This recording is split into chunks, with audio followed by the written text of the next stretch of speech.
Dobar dan i dobrodošli. Ovde su sa nama dve gošće. Danas ćemo pričati o jednoj prilično neobičnoj temi za ambijent u kome se nalazimo. Ambijent smo muzeja, a pričat ćemo o sportu i o aktivnostima koje su najčešće vezane za teretane, za spoljašnjost, za trkališta, za stadione.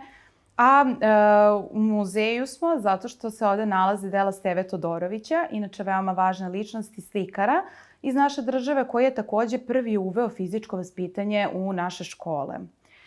Sa nama su dve gošće, one imaju dosta zanimanja i razgranata interesovanja, ali bih voljela da se ovaj put same predstave. Da li, izvolite? Hvala Andreja na reči.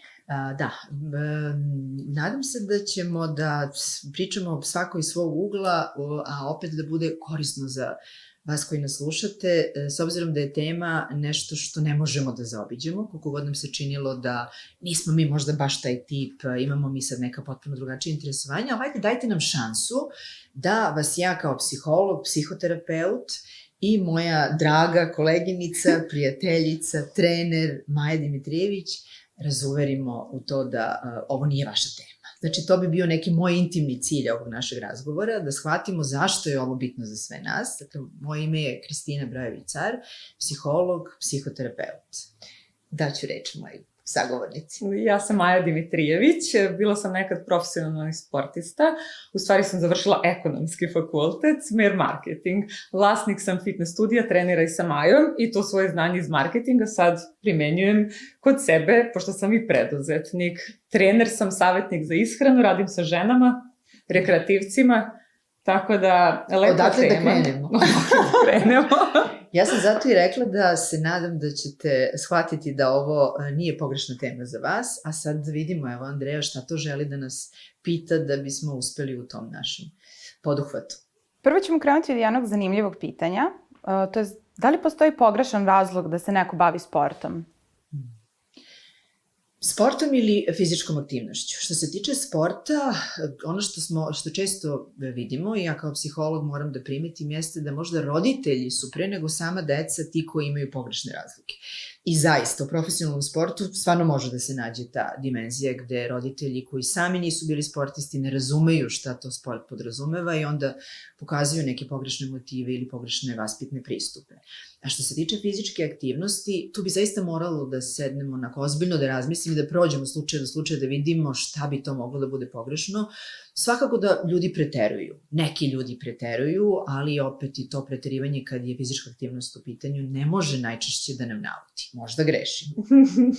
Pa u nekim slučajevima može, ali što se tiče sporta, ajde da kažem, i tih pogrešnih motiva, da, uglavnom je vezano za roditelje, pogotovo danas nekako sve više dolazi to vreme, verovatno svoje neispunjene želje, ambicije roditelja koji to nisu ostvarili i sad svi bi voljeli valjda da im dete bude Novak Đoković. I to su to neki pogrešni principi, pogrešni motivi zašto kao se deca guraju u sport. A što se tiče rekreativnog sporta, ne postoji pogrešan razlog početka. Ja mislim čak i da postoji, da je neko krenuo zbog trenda ili da je neko krenuo samo, ne znam, pred more.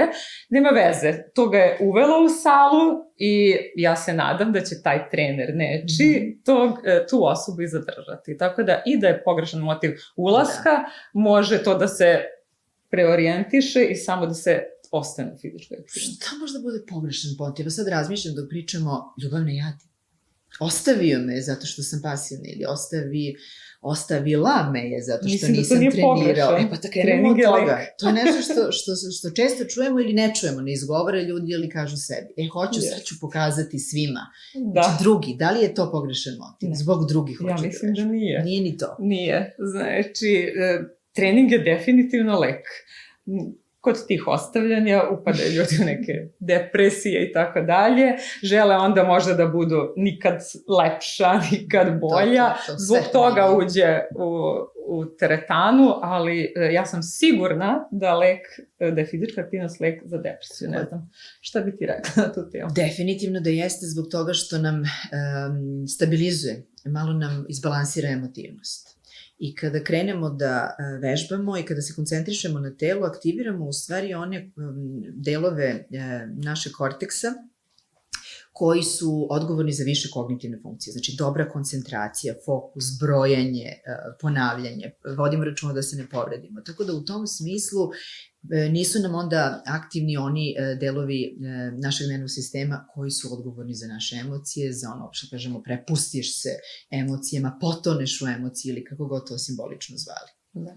Tako da to jeste zaista biohemija se menja, Da. koji god da je razlog u pitanju.